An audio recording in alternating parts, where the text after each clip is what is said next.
लोकसभा निवडणुकीच्या धर्तीवर देशभरात इंडिया आघाडी आणि भाजप या दोन प्रतिस्पर्ध्यांमध्ये टोकाचा विरोध दिसू लागला आहे. तसंच इंडिया आघाडीत अद्याप जागा वाटपाचा फॉर्म्युला निश्चित नाही. हे सर्व घडत असताना इंडिया आघाडीतील प्रमुख पक्ष असलेल्या काँग्रेसला मोठे झटके बसू लागलेत. काँग्रेसमधलं मुंबईतील मोठं नाव म्हणजे मिलिंद देवरा यांनी आता काँग्रेसचा हात कायमचा सोडला आहे. त्यांनी काँग्रेसच्या प्राथमिक सदस्यत्वाचा राजीनामा दिला आहे. नेमका देवरा यांनी काँग्रेसचा हात का सोडला आहे, या सगळ्या घटनाक्रमाबद्दल काँग्रेसचे ज्येष्ठ नेते जयराम रमेश यांनी पंतप्रधान मोदी यांनाच टार्गेट केलं आहे. हे सर्व या व्हिडिओतून जाणून घेण्याचा प्रयत्न करूया. देवरांच्या राजीनाम्याच्या इनसाईड स्टोरीबद्दल तुम्हाला काय वाटतं हे कमेंट बॉक्समध्ये सांगा आणि न्यूज भारीला सबस्क्राईब करा. नमस्कार, मी दीपक चौगले. मिलिंद देवरा यांनी रविवारी एक्स या सोशल मीडियावरून काँग्रेसला रामराम केल्याची माहिती दिली.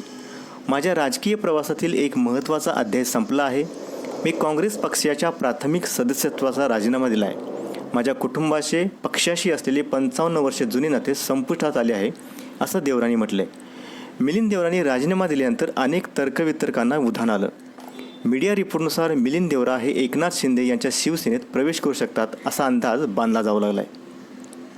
लोकसभा निवडणुकीत देवरा हे शिवसेनेच्या तिकिटावर दक्षिण मुंबईतून निवडणूक लढवणार असल्याचीही चर्चा आहे. आता देवरांना कोणती भीती वाटत होती हे पाहू.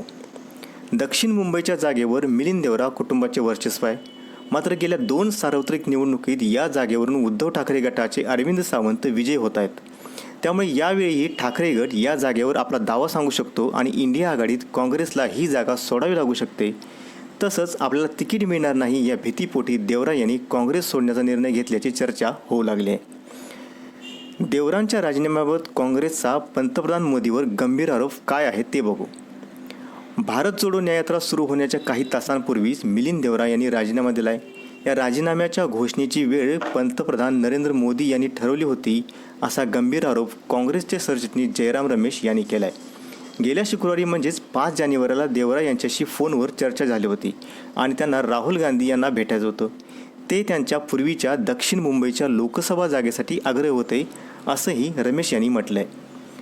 अद्यापही इंडिया आघाडीतील जागा वाटपाचा निश्चित फॉर्म्युला झाला नसल्यानं काँग्रेसला हा मोठा झटका बसला आहे. शिवाय आणखी किती नेते काँग्रेसला रामराम करण्याच्या तयारीत आहेत हे येणारा काळ ठरवेल. इंडिया आघाडीला खरंच सत्तेत कमबॅक करायचं असेल तर सर्वच पक्षांमधील दिसत असलेली धरसड वृत्ती त्यांच्याच पायावर धोंडा मारत असल्याचं चित्र आहे. याबद्दल तुम्हाला काय वाटतं हे कमेंट बॉक्समध्ये आवर्जून सांगा आणि न्यूज भारीला सबस्क्राईब करा. बेलचं बटन दाबा म्हणजे नव्या घडामोडीच्या मागची गोष्ट तुमच्यापर्यंत थेट